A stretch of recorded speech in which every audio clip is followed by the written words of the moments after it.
Hello, and welcome to another episode of Boundless Body Radio. I'm your host, Casey Ruff, and today we have another amazing guest to introduce to you now. Valerie Ann Smith was diagnosed in 1984 at the age of 14 with anorexia nervosa and suffered for a total of 34 years. Initially, from 1984 until 2018, she experienced 4 short periods of being weight restored, but she understood that weight restoration did not equate to healing from her mental illness. Standing at 5'9" tall, her lowest BMI was 11.8, and she spent most of the 34 years weighing 80 pounds. Wow. Throughout this period, she faced various complications, including, get ready for this, long list, a lack of a menstrual period for 10 years, anemia, major hair loss, osteoporosis diagnosed through a DEXA scan, a heart murmur, life-threatening complications after a tonsillectomy that required 4 surgeries in 6 days at the age of 31. Oh, goodness. Major triple organ prolapse that necessitated an 8-hour surgery at age 40, OCD, cutting, severe vaginal atrophy, depression, anxiety, 3 stress fractures, and multiple tendon and joint injuries. Finally, she discovered the evidence supporting the importance of protein and saturated fat in healing her brain, which were the exact foods that she had avoided for 33 years. This newfound knowledge marked a massive turning point in her journey. You can find her on Twitter or Instagram at ValerieAnn1970. Valerie Ann, what an absolute honor it is to welcome you to Boundless Body Radio. Thank you, Casey. I'm overjoyed to be here. I'm looking to talk to you. It's such an honor to host you. So thank you for being here in more ways than one. When we read through all of those things in the introduction, like you could very easily have not been able to be here with us and be here with your family. You mentioned off air that you're best friends with your mom, and that relationship must be absolutely wonderful now that you've been able to find some healing. Yeah, I'm thankful every day that I survived. I shouldn't have. I really shouldn't have. My weight was so low. The organ problems that I had, the internal problems that I had, the surgeries, and the length of time that I spent at that such of a low weight, I really shouldn't have survived. Yeah. Wow. I'm very thankful. Yeah, so glad you did. We've told some dark stories around here. We've had Michelle Hearn on. She's told us about her anorexia and how she found a carnivore diet to help heal that as a registered dietitian. Brett Lloyd, obviously, with deep suicidal depression, fixing his depression by using a carnivore diet. We've had James Lehman on, who you've been on his show. Absolutely love that guy. Leah Keith, former vegan vegetarian for about 20 years, and all the suffering that she still goes through. I would say that your story is probably up there with one of the darkest stories we've told on this show. And so what I want to do is just let's give the ending away. let's spoiler alert right now. Tell us all that this is a good story with a good ending. It is. It's a life-changing, transforming story. It is a story that I never thought I was going to have the privilege to tell, because doctors told me that I would be disordered for the rest of my life, that I would never be completely well. And after 4 decades of living it, you always have hope, but after that long and being under traditional treatment and 9 psych meds and hospitalizations and all of the schizoaffective voices that I heard in my head 24 hours a day, I really didn't think that it was possible to actually be free and be healed and be well. I at the very least, when I embarked on this journey with Carnivore, I hope to just be a little better, which was better than anything I ever experienced. So it's a very happy ending. Joyful, happy, completely transformative ending. Yeah, it's not going to feel that way in the next few minutes as we're going to tell your story. And as part of kind of what you said, and we alluded to a little bit in the introduction, there was obviously a lot of physical ailments that you were dealing with, and that must have been absolutely miserable. But when I hear you describe, the voices like you just mentioned, the mentality, that to me almost sounds like a vastly greater pain than any kind of physical pain. Would you say you agree with that? It is the mental anguish that goes along with mental illness, and especially if you're hearing audible voices, you can't turn it off. I mean, if you're in physical pain, you can try to comfort yourself. You can try to take pain meds. You can try to deal with the physical pain. But the mental pain that goes on with the schizoaffective voices, you can't turn it off. The only time 24 hours a day for 35 years that I escaped it was through sleep. That's the only time it ever went away. Um, it was like, I liken it to when you watch action movies and someone is trying to get information from someone else, and they blare music, or they blare lights, or they blare hard rock music at someone down in a pit, and it goes on for hours and hours and hours, and you see the people in the movie holding their ears and they're trying to get away from it. That's what this feels like. That's what these voices feel like 24 hours a day. And it does not turn off. It does not lower. It doesn't matter what you do, what psych meds you're on, even the ones that say that they're supposed to help audible voices. It just makes you a tired zombie who hears voices. Yeah. Nothing helps. Wow. Nothing. Wow. I think some of us recognize, like, we've got our puppy brains that kind of run around in circles, and that would be fine if it was saying, like, hey, Casey, you're doing really great today. You look awesome. Your hair is great. Like, that never happens to hardly anybody, and it especially to the degree that you were experiencing that. So let's jump in. How did this whole thing start? Okay. I was clinically diagnosed when I was 14. But before that, even before that, as a younger child, I was very anxious, very people-pleasing. I would cry at night thinking that my homework wasn't done perfect enough, or if someone didn't like me. I was diagnosed at 12 with an ulcer. That's how bad my anxiety and my nerves were. I had an estranged relationship with my father, which made me turn a lot of things inward, that there must be something wrong with me, that I was flawed, that I was broken. My parents divorced when I was very, very young, and I felt abandoned. And so that childhood trauma made me have a lot of self-hate.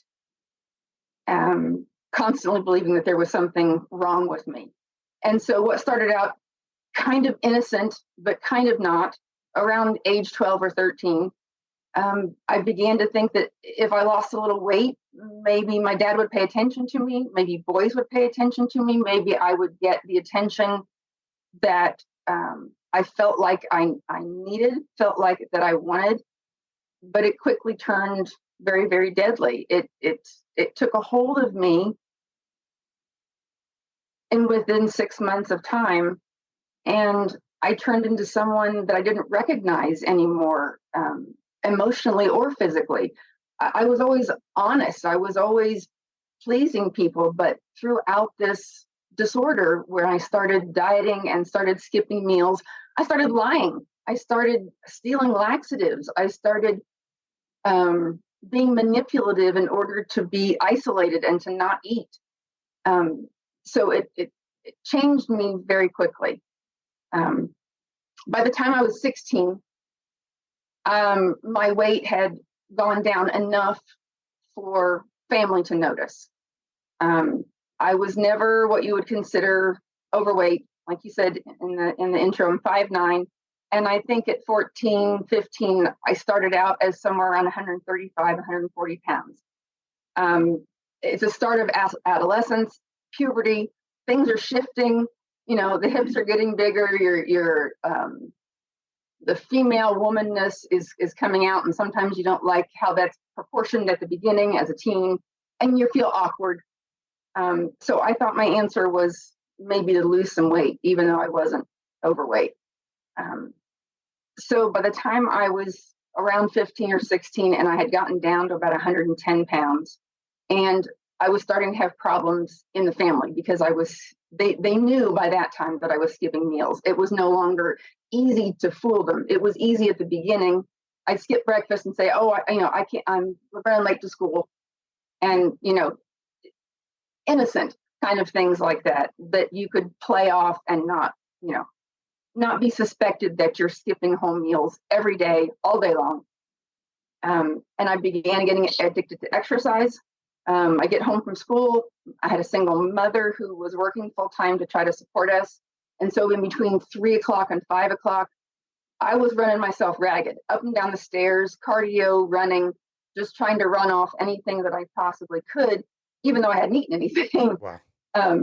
It was obsessive, extremely obsessive, and it took hold fast. Wow.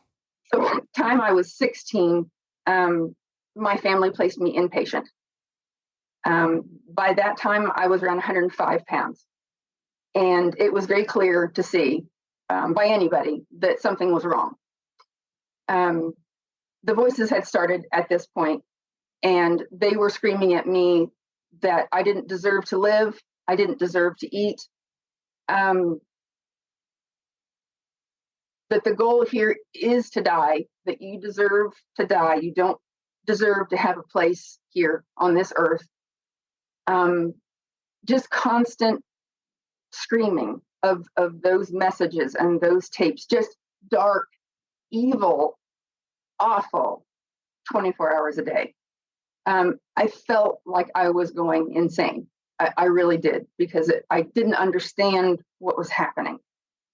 But I was placed inpatient, and the first thing that they do if you're coming in on an eating disorders unit and you're not eating is to place you on a feeding tube, an NG feeding tube.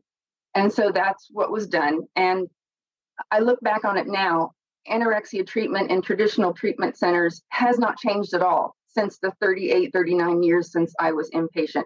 And what goes in that feeding tube is toxic. It's brain inflaming, anxiety producing toxicity. It's not nutrients. It's 3 ingredients: canola oil, high fructose corn syrup, and soy. Oh my God. That's what's put through a feeding tube. And you don't have to be on an anorexia unit to get this. This is what is given to infants primarily in some formulas. This is what's given to toddlers who aren't on the growth chart, and they give them children's Ensure, a bottle to drink.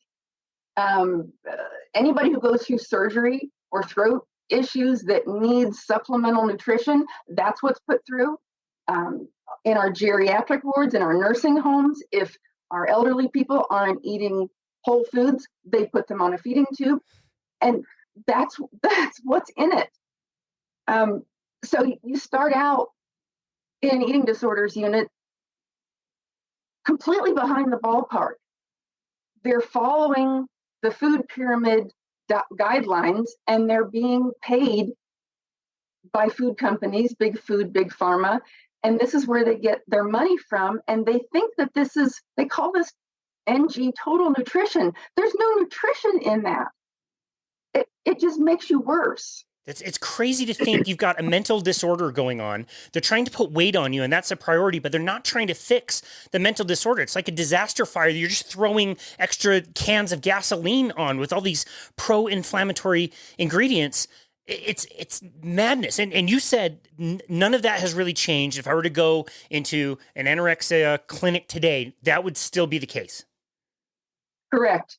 I have firsthand experience with that. I have several families that I'm counseling, not including the adults that I counsel that reach out to me on Twitter and Instagram, but I have several families in my community who have teenage children who have been in the eating disorders unit within the last 6 months, and I've gone to visit them during the 5 feeding times when this is put through their feeding tube.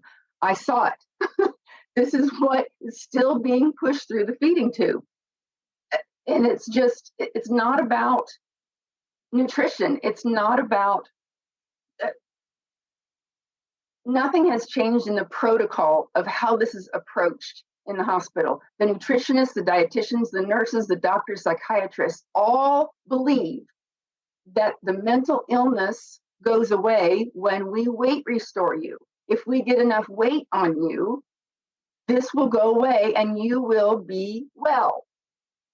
And that's not what happens. It sounds absurd. It's not what happens. And when you get taken off the feeding tube and you're expected to eat the tray of food that then comes 3 times a day plus 3 snacks that's delivered from the hospital cafeteria, you're expected to eat it all. And there's hardly any, if any, protein. A lot of the hospitals in my area are from the Seventh-day Adventist type church. And so there's definitely absolutely no red meat. There may be a little bit of boiled chicken once in a while, but most of it is plant-based, and most of it is packaged muffins, pancakes, cake, pies, pudding, and the whole treatment behind this is that if you can prove to us that you can eat these things that you fear, the pies, the cakes, the muffins, the pancakes, if you can eat those things, we'll say you're well and let you go home. And so all the while, nothing is being repaired. Nothing is going into your system that's actually healing your brain so that you can think clearly, so that the brain fog goes away, so that the depression goes away, the anxiety goes away. They just pump you full of more sugar and carbs. And when you get to a certain weight that they feel that you're not in a danger zone anymore, they send you home with a meal plan that's the same as what they fed you in the hospital. And you have to follow, or supposed to follow, that meal plan. Which of course is not going to happen. You've just added weight. You still feel terrible, and you weigh extra. Like, of course you're going to relapse. Right. How did they not see that coming? Like, and that's the only thing that they have. They don't have anything else in their arsenal because they don't want to acknowledge that food, actual real food, has any bearing on your mental health. They believe that all food is the same, and that it neither helps nor harms. It's just a weight restoration, and they don't equate any one certain group of food as helping. Wow, that's crazy. It's infuriating. Wow. And so, okay, so you're in the inpatient. They send you home. How long? I mean, obviously you relapse. How long does it take before you relapse? It sounds like that would, like day one, it would already start, having the wheels come off. Day one, exactly. Day one, because nothing has changed. Nothing in my brain was changed. I went into the hospital trying to die, trying to starve, trying to restrict, listening to these voices screaming at me, don't know how to escape, looking in the mirror and being plagued by body dysmorphia and seeing someone who's terribly overweight. And 6 weeks later, they released me from the hospital, 10 pounds heavier. Same thing.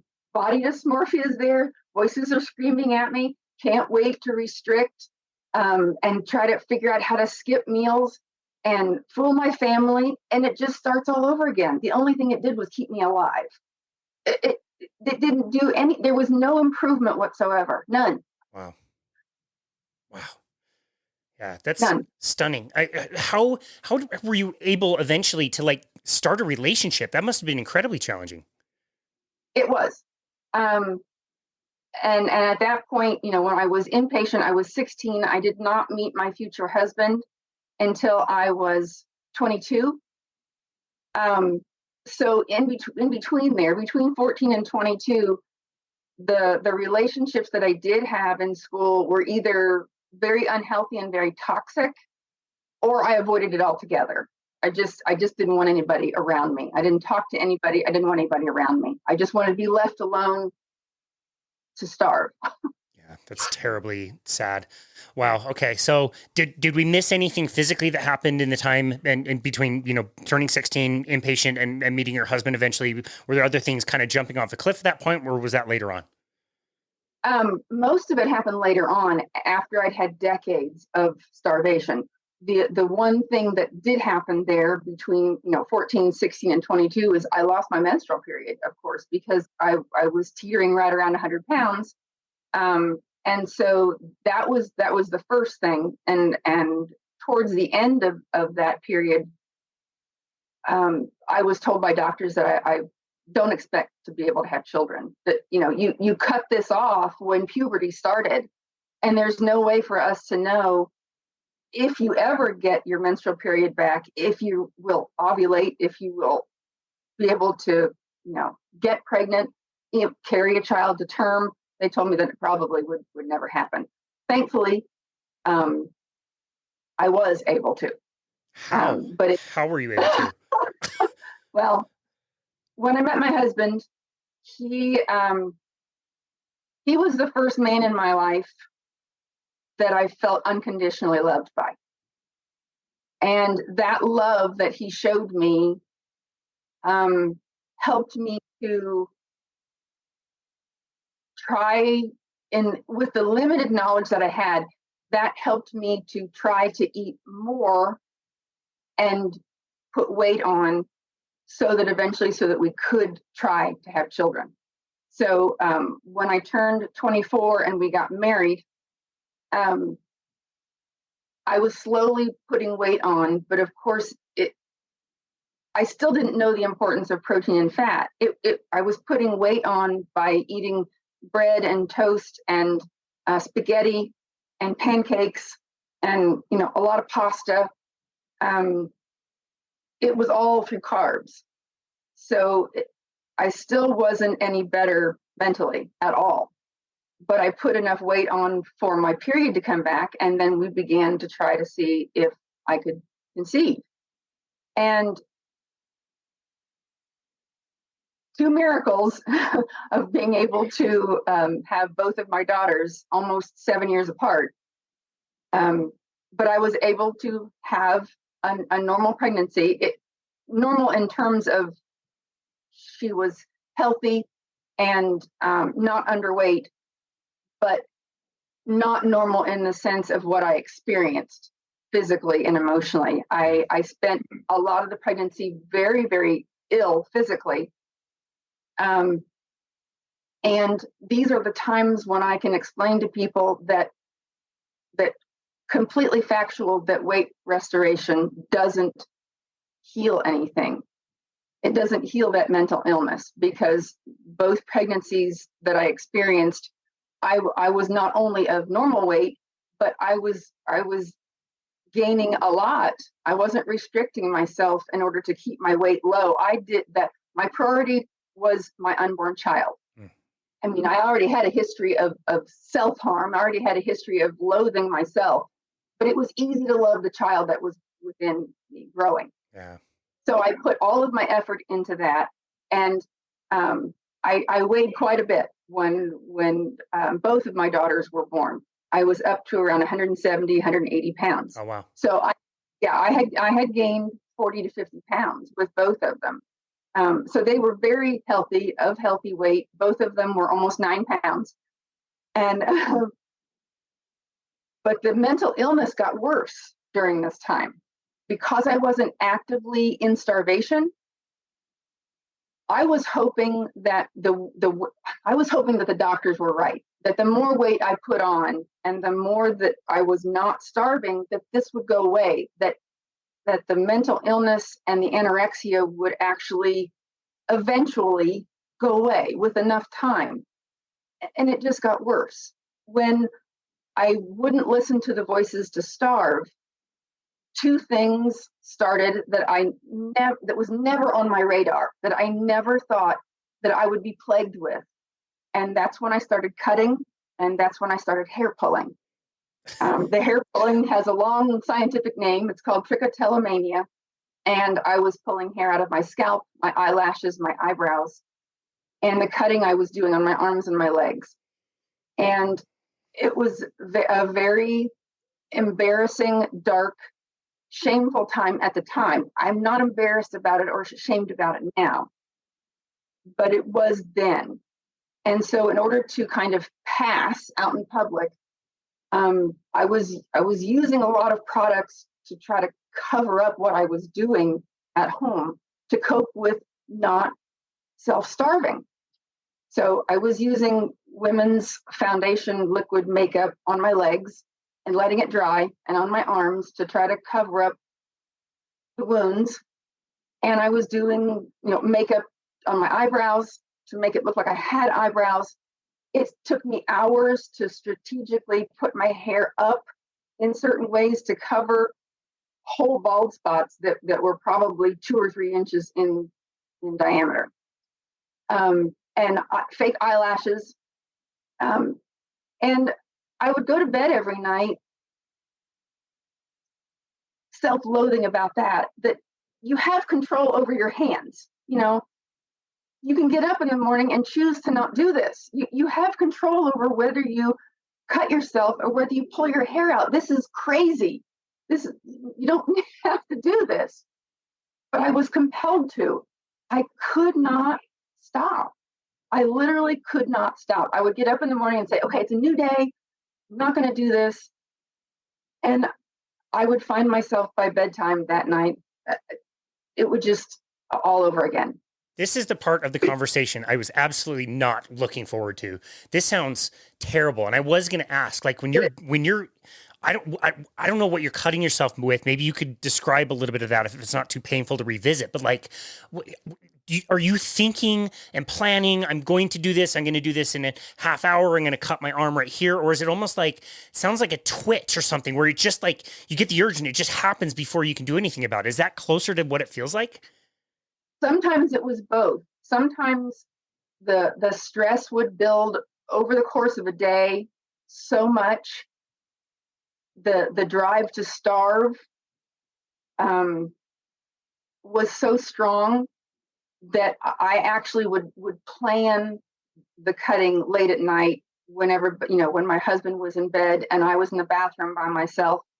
And the only way I can describe it is when you take a small blade or a knife or tweezers or that and I know it's going to sound crazy, but there's a release.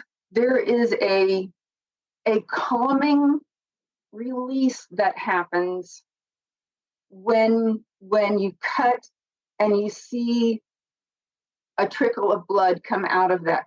I know it's awful. It is. It really is. And like I said, I was very ashamed of it then. I'm not ashamed of it now because I know that there are millions, at least thousands, probably millions, that do this and they don't have anybody to talk to about it. But sometimes it was spontaneous. Sometimes it was I'd be shaving my legs and in the shower and come out and realize that I had nicked something on my leg, and I would let it clot over. And then the next night getting in the shower, I would see the scab there. And instead of leaving it alone, that's all I could think about was pulling that scab off and seeing the wound open. And for that brief second, the voice would, I shouldn't say quiet because it didn't quiet. It would tell me that I was doing what I was supposed to be doing, because this was the alternative to starving. Wow. That this is what I deserved. If you're listening and not watching, you are not seeing me squirm all over the place in uncomfortableness. So grateful that you've wanted to talk about this because of the people that are probably still suffering out there. It must be incredibly challenging for you to revisit that time in your life, but to be able to want to do it, to share the message. My heart goes out. It's really very uncomfortable. Well, and I don't want anyone else to go through what I went through. And I know that they are out there and they don't know how to stop, because you can't force yourself to stop. You really can't. And as soon as each of my daughters were born, then those two elements, the cutting and the hair pulling, would subside, and the self-starvation would rear its ugly head again. And this balance of, when I was doing one, these two would slow a little bit, and when I was trying to eat more and not starve, then those two would take precedence. And it was a nightmare. It was a torturous nightmare. And I was under care all of this time. I went through at least a dozen psychiatrists, some who just couldn't help, some who basically fired me and told me not to come back because I either, yes. What? Yes. If I wasn't going to sign a contract that I was going to gain 3 pounds a week, he looked at me and said, "Don't come back. That's not in your control. You don't have control over that. You're non-compliant. You're a non-compliant, treatment-resistant client, and I don't want you to come back." That happened at least 3 times. And the psychiatrist that did keep me around for a year or two, they put me on, all different meds. I've been on 9 or 10 different psych meds, which none of them help. They all just cause a bunch of side effects. And I eventually, on my own, 10 years, so it'd be 15 years ago, because I healed 5 years ago. So 15 years ago, went off of the ones that I was still on because they weren't helping. They just made me either sedated, and I was already not the mom I was wanting to be because of all of this. And you throw in being asleep all the time or feeling like a zombie all the time. I was less functioning on the meds than I was off the meds. So, I went off of them. I titrated myself off of them on my own about 15 years ago, so I could at least be somewhat awake when my daughters were growing up, as hard as it was anyway. I wasn't functioning, but I was more functioning off the meds. Yeah. So it wasn't like I was in a hole somewhere and I wasn't seeking help. I went to see dietitians, nutritionists. I was under the care of primary care physicians and psychiatrists, and I was under treatment all this time, but there was no help. Yeah. And it wasn't like your husband is shoving you into these places. It's you're walking in willingly. You're seeking it out. Yes. Yeah. It wasn't against my will. I wanted this to end. And even though I was actively starving and was secretly liking my body and the low weight that it was at, because that's just part of anorexia.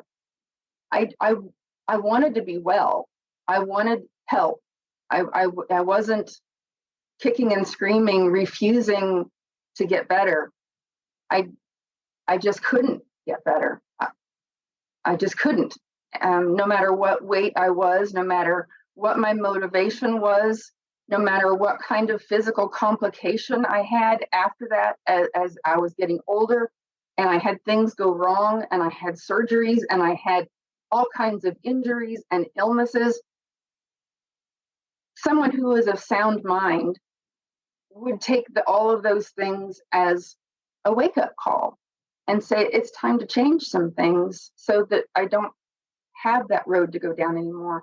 When you're mentally ill, it doesn't matter what happens to you physically.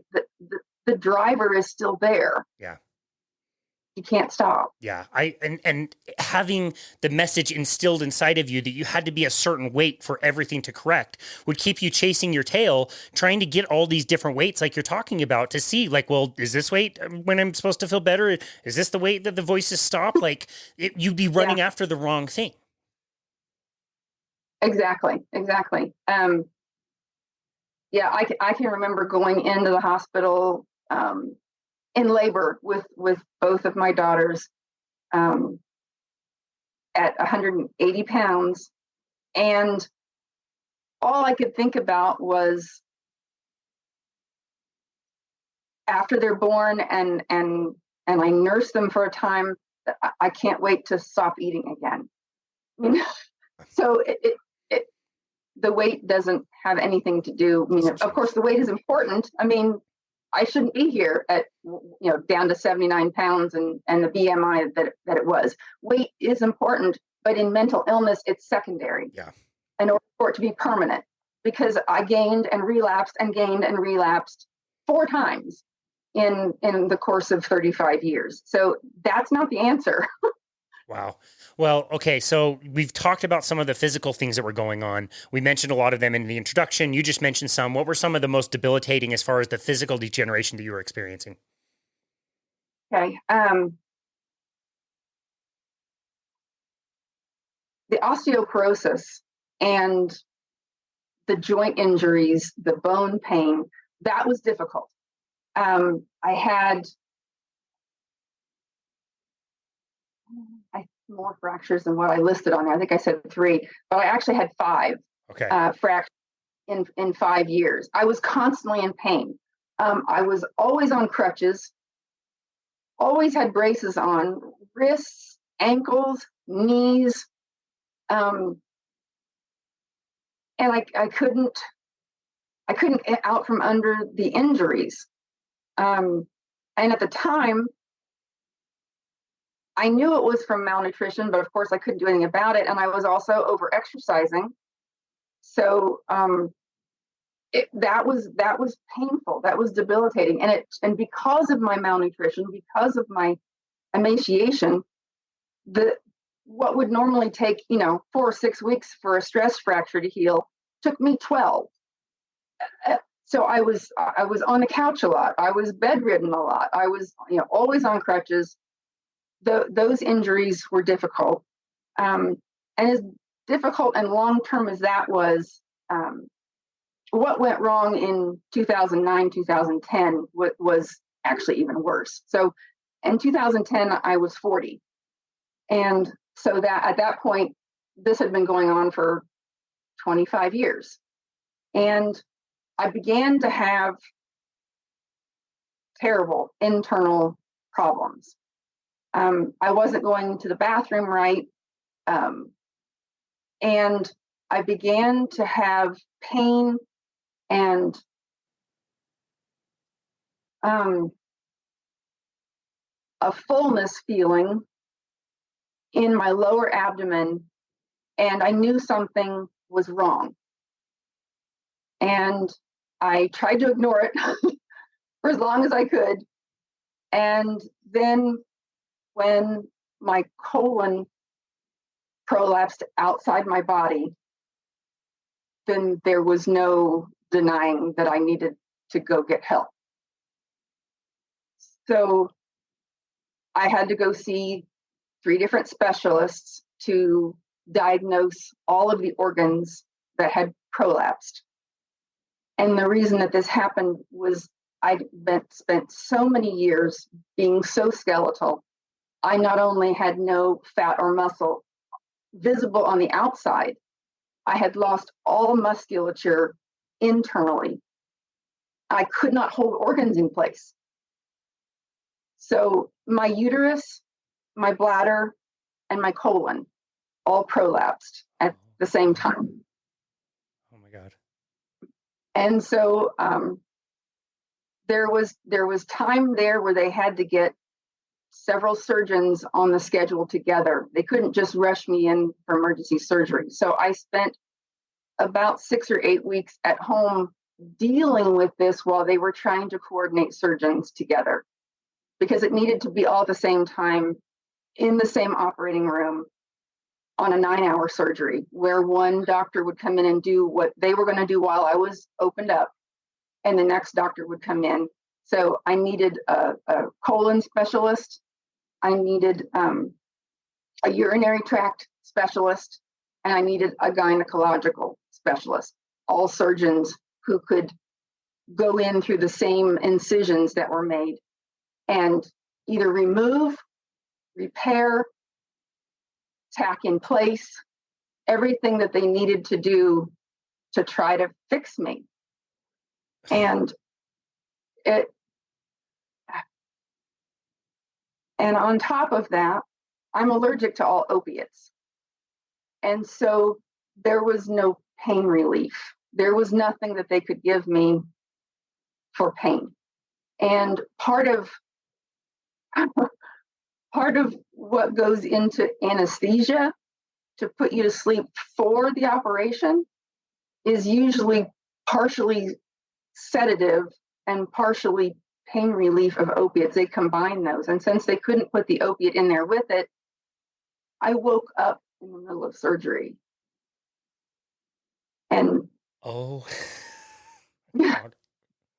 it was devastating. It was devastating. And they quickly got me put back under and, restrained my arms it was devastating. So what had Your to most sensitive part of your body, like, yeah, oh, it was yeah, it was devastating. And of course my family didn't know until after the surgery was over and I was in recovery and actually fully awake that I had to tell them I woke up during surgery. Um, and the look on the surgeon's faces above me, I'll never forget the the shock and how desperately they quickly, got me to try to figure out how to put me back under. Um, yeah, I'll never forget that. And so, and waking up in pain, they tried to find things for me to take, but no one's really come up with anything really good apart from the whole opiate family. There's 14 or 15 different opiates, and they were not convinced that I was allergic to all of them. Well, you haven't never had this one. We'll try this one. ugh. Yeah, and that was devastating too because they quickly understood that no, I'm allergic to that one too. So then they had to pump Benadryl through my IV to calm the devastating allergic reaction that I get when I have opiates in my system.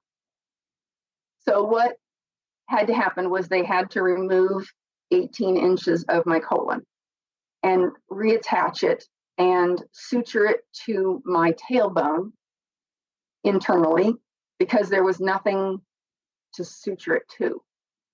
There was no muscle to attach it to, and my uterus had to be completely removed.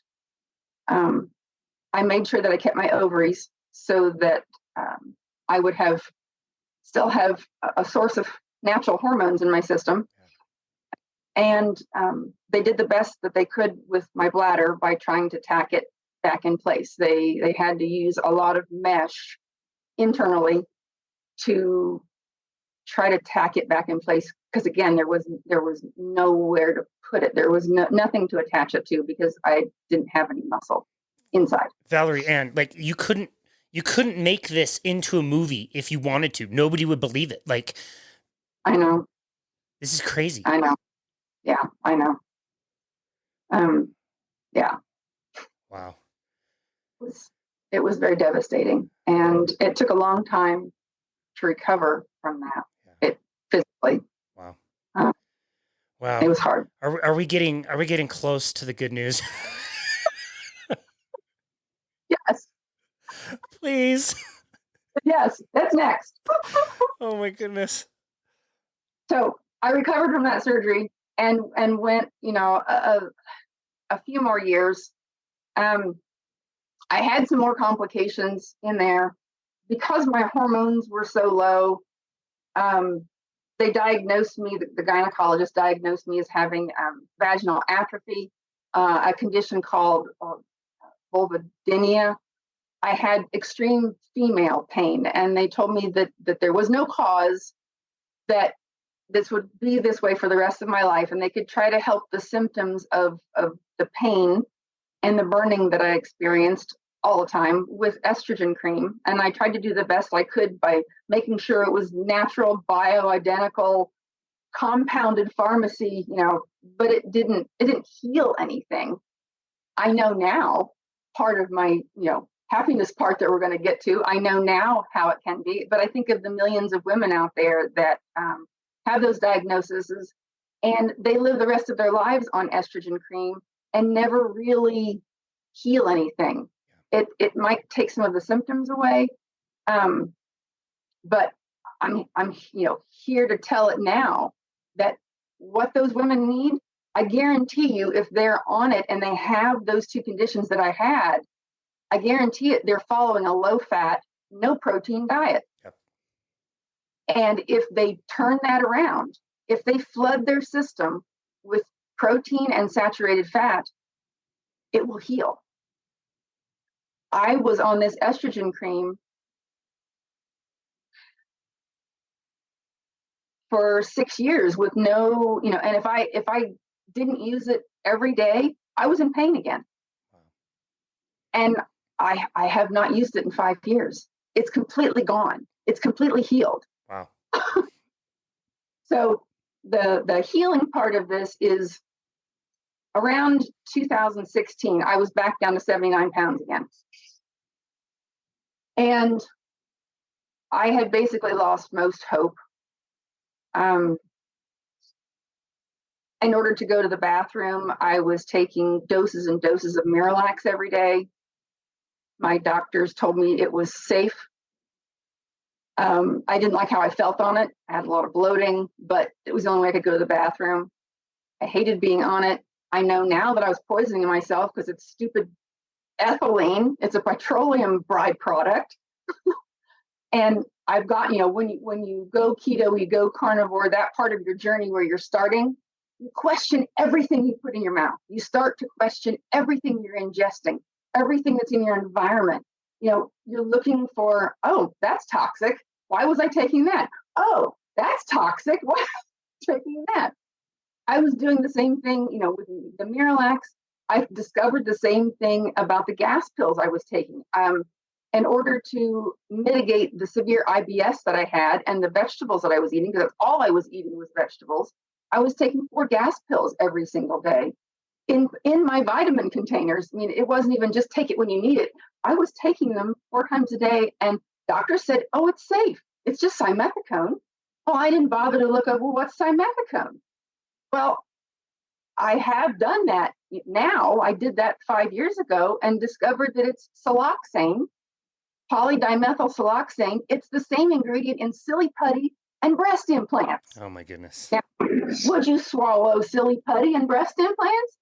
No. Probably not. But I was swallowing 4 gas pills every day for 15 years.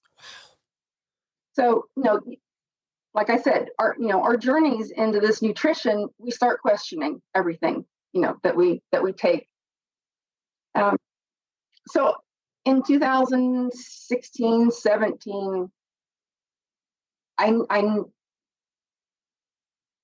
didn't have much hope. I was 79, 80 pounds again. That's all I was eating was celery and green beans and spinach. Small amounts, like maybe 100 to 300 calories a day. Wow. That's it. And I can't describe to you how cold I was. It could be the middle of summer, 90 degrees, and I've got long pants, a long shirt, a jacket on, and I'm cooking the celery to make it as hot as I possibly can so that I can put something in my stomach to warm me from the inside out. That's all I drank was hot water, hot tea, hot coffee, trying to warm up. It's a coldness that chills you to the bone. It's painful to be that small. From all of these years, I knew that it couldn't be about weight. I knew that. So I started reading books and about what the brain needs. I already knew, I was anxious. I had severe OCD. I already knew I was suffering from debilitating clinical depression. So I started researching, is there anything? And for me, at that point, it wasn't food, it was supplements. Are there more supplements that I can take, that I can swallow, that will help my brain? And that's when I started learning about the different neurotransmitters in our brain, GABA and dopamine and serotonin, and how important those are for anything to get better, for any kind of depression, anxiety to get better. So I read some books on that, and that was about the same time that we got our first smart TV, and I learned about YouTube. And so I began to search for any kind of TED Talk or any kind of podcast that might have to do with healing the brain. And that's when I found Dr. Chris Palmer and Dr. Georgia E. and Nina Teicholz, big doctors like that had whole 40 minutes that I could listen to of how important the brain chemistry was, and that nothing else would heal if your brain wasn't well. I still wasn't implementing food, but I was learning, and I was researching every single day of what I could do. And I ordered some supplements to help those. I ordered GABA, I ordered 5-HTP, which is the precursor to serotonin. I went on magnesium to help with anxiety. I did what I could at the time that I could do it. And then there were several videos in there that they started talking about the food components, that supplements are okay, but you can't really heal anything permanently or really flood your brain with what it needs unless you're consuming whole foods. And that's when I found Dr. Ken Berry and Dr. Sean Baker, and I decided to try one last time.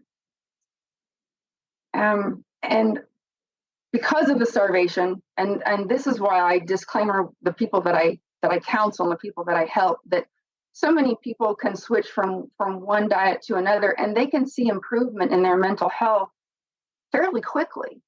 Within a matter of days or weeks, they can feel, hey, I'm less anxious and my brain fog is lifting, because they were already consuming enough calories of carbs and whatever that they could switch to that same volume of food with protein and fat and some vegetables.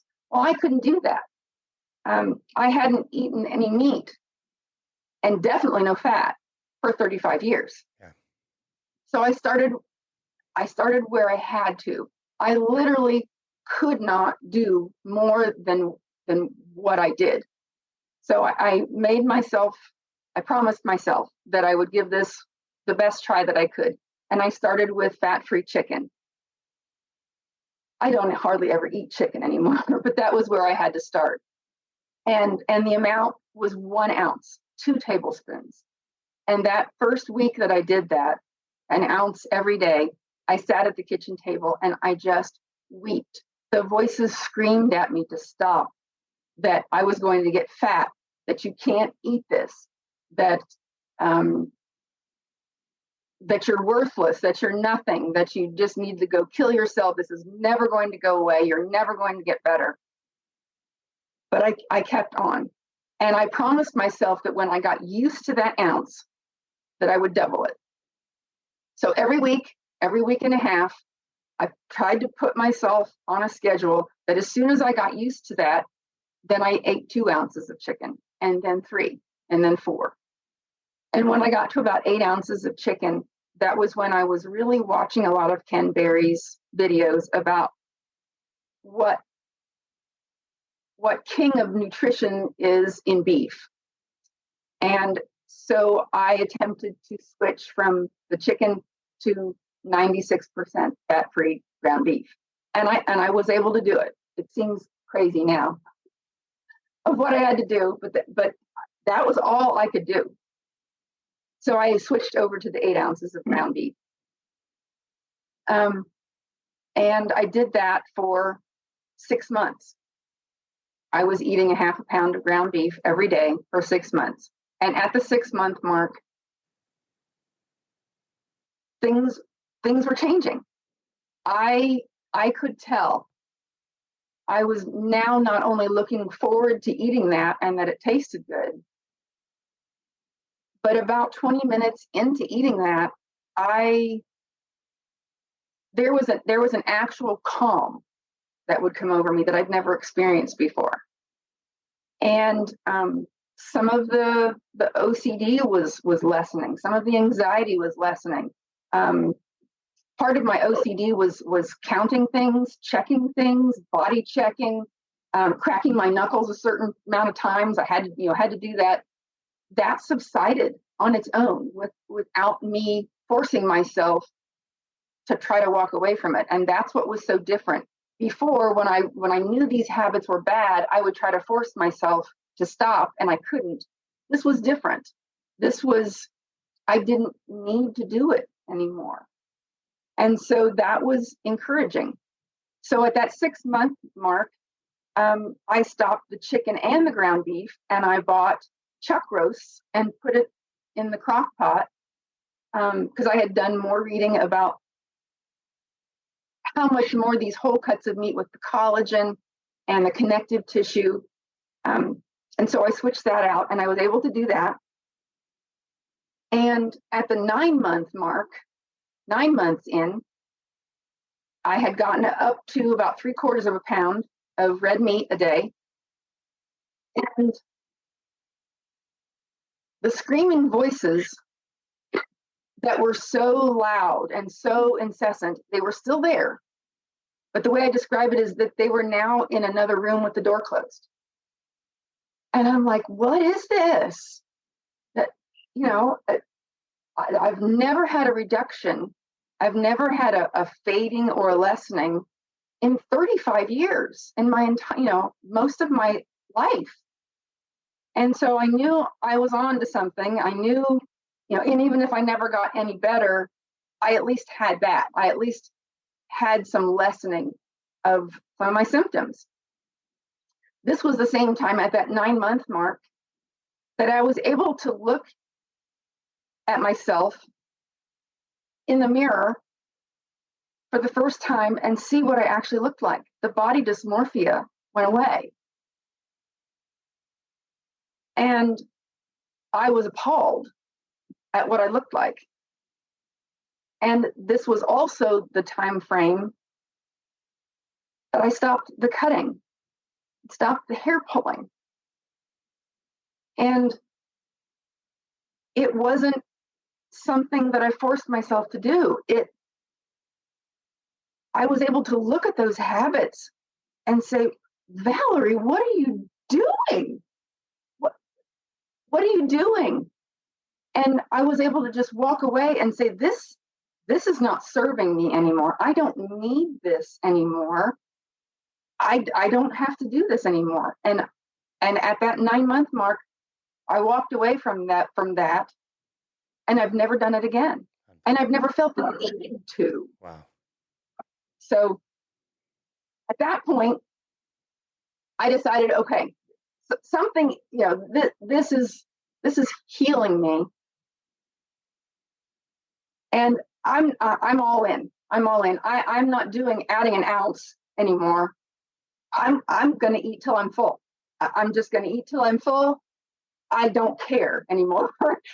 How many calories it is, how many, whatever it is, I don't care anymore. I'm starting to feel good, and that's what I'm going towards.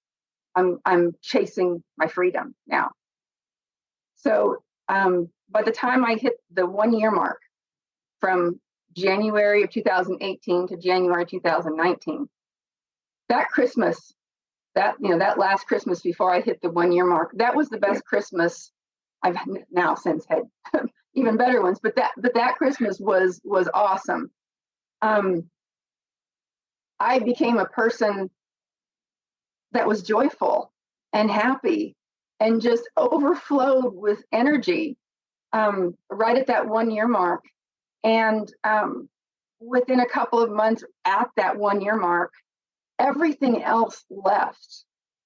Everything. The voice that was in another room with the door closed was gone. Completely gone. I'd never known that. Wow. Because even as a young child, before the mental illness and before the anorexia took hold, I still had the self-loathing. I still had messages that I sent myself internally, and that was all gone also. I was liking who I was becoming, and I was free. For the first time in my entire life, I was free, and the joy just overflowed. I had some worries at that point that this was too good to be true, that I would wake up and the rug would be pulled out from under me and it would be back, that this can't be permanent. How can this possibly be permanent? And day in and day out, over the course of maybe 3 or 4 months, I finally relaxed. I finally said, I don't have to look over my shoulder anymore and worry that I'm going to wake up in the morning and it's going to be back. It's not. It's completely gone. And I've just continued to improve, continued to heal so many other things physically, learn so many things about myself.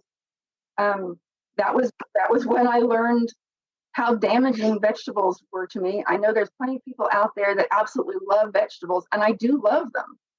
Man, I could sit down and eat a bowl of coleslaw and broccoli and Brussels sprouts, and I actually love them, but I had to give them up. My IBS, being strict carnivore the first 2 years, helped me to see how good I really could feel. And I finally said, when I would try to implement things back in again, add things back in, I finally said to myself, it's not worth that. It's not worth to be, because it wasn't just a discomfort for half an hour. And, I'd be in pain for 24 hours. Wow. And of course, then wanting to reach for those gas pills. And I wasn't going to do that. So I kind of had to walk away. But I also learned that I could eat some fruit with no problem. And I know there are plenty of people out there that can do vegetables just fine, but they cannot do any fruit, whether it be sugar addiction, cravings, whatever drives them to the next thought after they eat a few blueberries. But for me, I don't have that issue. So, I can eat my second meal and be completely full of another 1.5 pounds of meat and eat a bowl of blueberries or melon that's in season, and it doesn't lead anywhere else. I can enjoy that, and it doesn't, just as part of variety to my 99% meat diet, and it doesn't trigger anything for me. So I'm thankful for that. If I had to give up vegetables, I can at least eat a few blueberries. Oh, that's great. Well, Valerie Ann, I've got news for you. You didn't cure anything. All you did was trade one eating disorder for another eating disorder. You are limiting foods. You are completely restricting foods. The last thing we tell everybody, like we said earlier, like you were talking about, is that is another form of an eating disorder. What do you want to say to that? Okay. That's one of the reasons why I collaborated with Nick Norowitz and Dr. Brett Scher to be involved in the case series. I was patient number 3 under the pseudonym of. So that's one of the reasons that drove me to do the work and the documentation to be a part of that, was to dispel that lie. I did not know that. That's so cool. So I had to stay quiet about it for a long time before it was entered into the Journal of Insulin Resistance. But when Nick, was able to announce it, when it was entered, I knew all along that I was going to reveal myself. I knew all along, because I knew that there were people that were going to be very contrary. They were going to be very hateful and bullish and come at Nick and the anonymous patients and say that there's no way that you can heal by one eating disorder with another. So I knew I was going to reveal myself and say, hey, here I am. You want to talk? Bring it on. Bring it on. Okay. Restriction. This is not restriction. Restriction is being bedridden. Restriction is schizoaffective voices screaming at you that that you can't even go out to eat with your husband. And when you do force yourself to go out to eat with your family or your husband, that's all you can order is plain lettuce and sit there and eat lettuce. Oh yeah, that's a grand time of and that's all you want to do is go home and hide, because you can't relax, you can't smile because you're so depressed. The voices are screaming at you. That's restriction. Restriction is the fractures that I constantly had. That actually restricts your life. That physically restricts you. And the mental illness that I had mentally restricts you. Eating this way is my freedom. There is no restriction in choosing the foods that make you feel your best. That's what I do every day. I don't measure anything. I don't count anything. I don't limit anything. I eat the foods that I crave and that I love that brought me this healing. And there is no restriction in that freedom. There is none. I enjoy absolutely everything that I eat. I don't sit and wish and long for bread or bagels or carbs. I'm so completely satiated and over the top joyful after a pound and a pound and a half of beef at my first meal and another pound and a half at my second meal, whether it be more beef or beautiful salmon or cod or some sort of pork roast. It completely fills me and satiates me and completes me physically and mentally, that there is no restriction. I have a life that I never had before. And if the haters want to call it a restrictive way of eating, after I've explained myself, they can. I mean, if you want to argue about it, everybody restricts something. I mean, if you stop smoking, you've restricted your smoking. If you stop drinking, you've restricted your drinking. I mean, but you don't tell those people that they're disordered. You don't tell them that.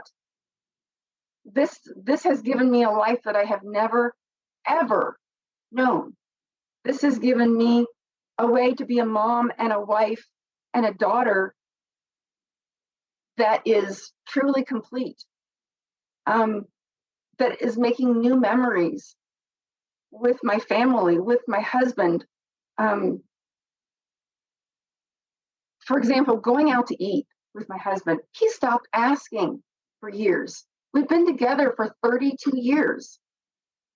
And I wish all that time that I could give him what he wanted, what would have been a nice time out for us. But he knew how torturous it was for me, that I didn't enjoy it. I sat there with a bowl of plain lettuce or argued with the waitress that my broccoli wasn't plain, that there had to be garlic or had to be butter on it, and it had to be plain and had to be steamed. That's not an enjoyable evening out with your husband. You consumed some spit from a few chefs, I'm guessing. I'm sure they were not too happy with your orders. Exactly. And I couldn't turn it off. There was nothing I could do about it. And so I began to just not go out anymore. It was just too hard. It wasn't fun. It wasn't enjoyable. It wasn't relaxing. And now for the past 5 years, it is so much fun. We'll find a steakhouse. I'll order the biggest steak, and or we'll go to where my daughter is a server, and I'll get several burger patties, big old half-pound burger patties. We'll sit there across from each other. I'm completely relaxed. I'm completely animated, happy, joyful, engaged with what we're talking about. It's a brand new life. It's like just getting married, even though we've been together, for 32 years. We're starting over, and it's just everything is new. Everything was like in black and white, and now it's color. Everything takes on new meaning. I used to look at a sunset or a sunrise and just feel sadness, just feel darkness. There was nothing there. And now I look at those wonders of creation, or standing on the beach in Siesta Key with my mom and watching the ocean and watching the dolphins. And I can't wait to get in there and swim for 4 hours, and lay out in the sun, that I never could do before, because I not only didn't have the energy, but who wants to see what I look like on a beach in a swimsuit? Everything is brand new. Wow. I have my first grandchild due. My daughter is pregnant with her first child. Wow. And I can't imagine. She's 7 months pregnant, And I can't imagine my former self being able to enjoy how I'm enjoying it now.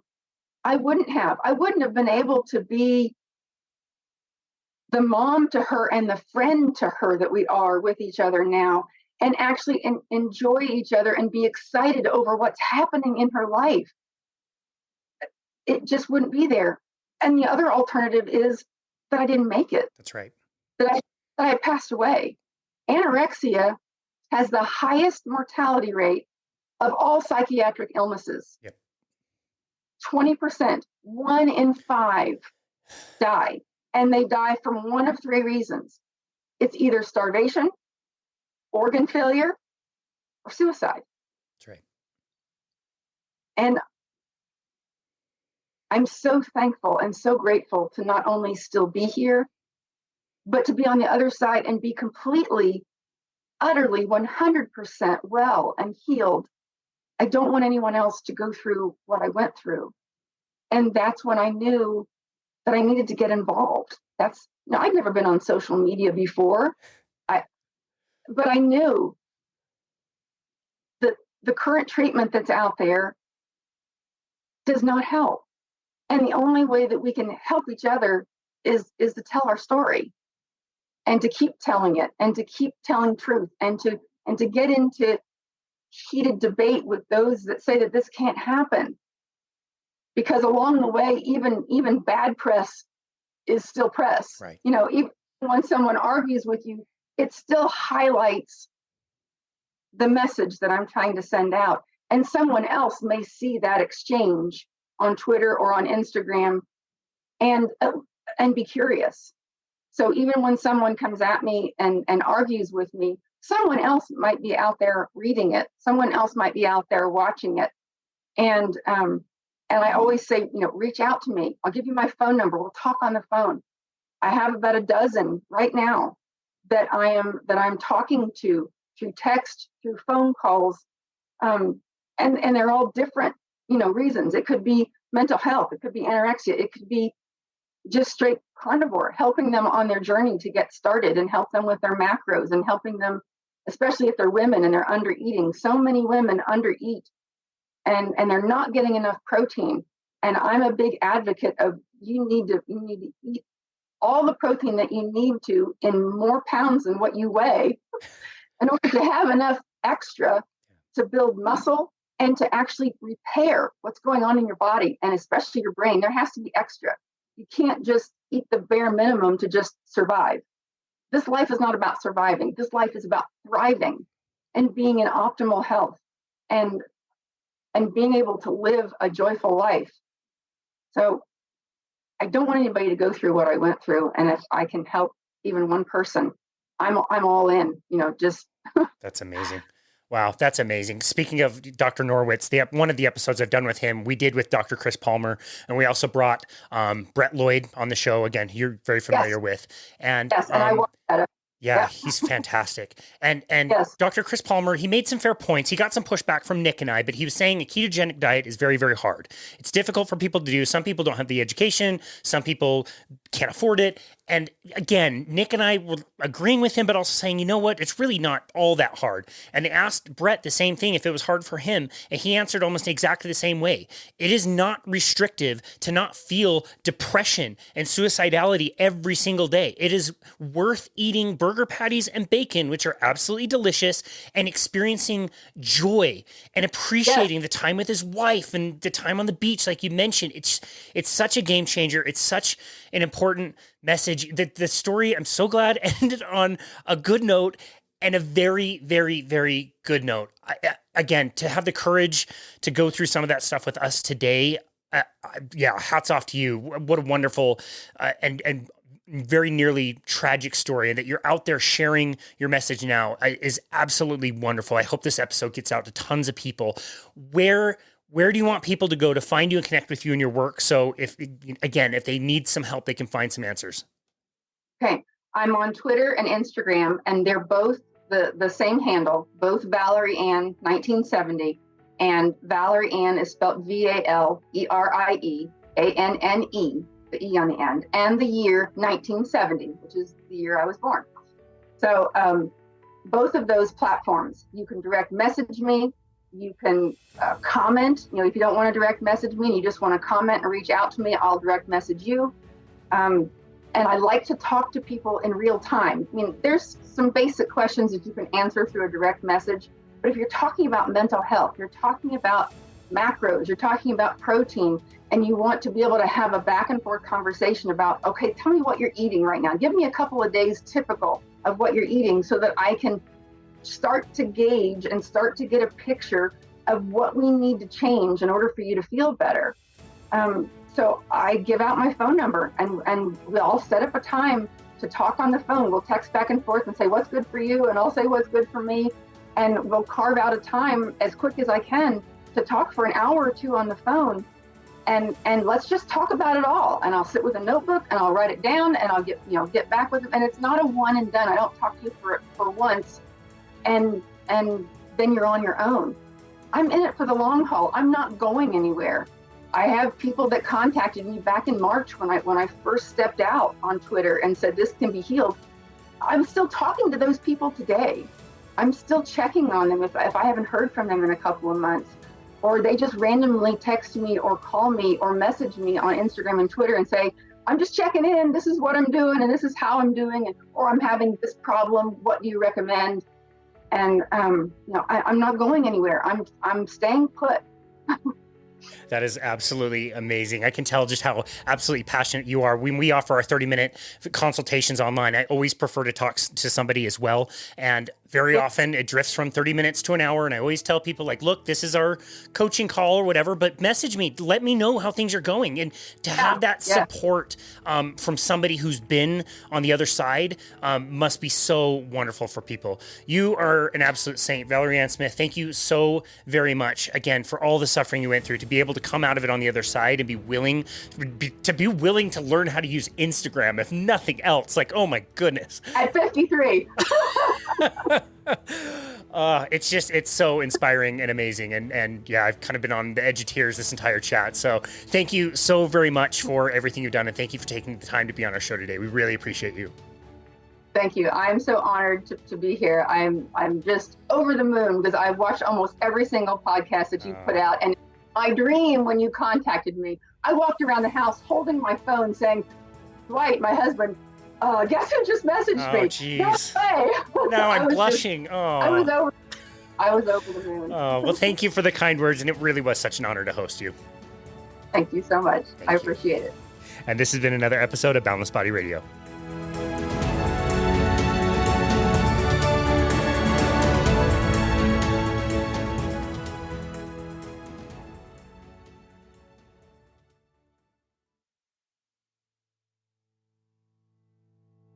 As always, thank you so very much for listening to Boundless Body Radio. I know I say this all the time, but I really do mean it. It has been such a joy to make and produce this podcast and to watch it grow. Our business started in the pandemic in July of 2020, and we started the podcast in October of 2020. So it has been 3 years now, and to see that we have generated over 400,000 downloads worldwide is just simply unbelievable to me. This year in particular has been such a blast to travel to different health conferences and not only meet some of our amazing guests, but also to meet many of you, our listeners and supporters. We really just can't thank you enough. As always, feel free to book a complimentary 30-minute session on our website, which is myboundlessbody.com. On our homepage, there is a Book Now button where you can find a time to speak with us about health, fitness, nutrition, whatever you like.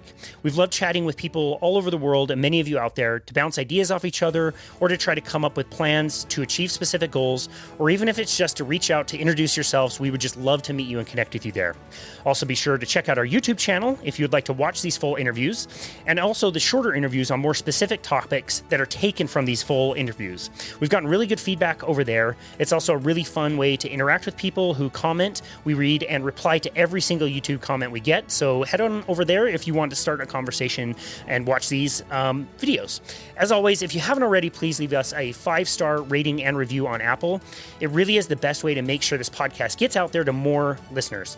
We've been able to keep Boundless Body Radio ad-free for 3 years and really want to continue to do so. And so your 5-star ratings and reviews are the best way to support us at Boundless Body and support the podcast. Cheers. Thank you again again so very much for listening to Boundless Body Radio.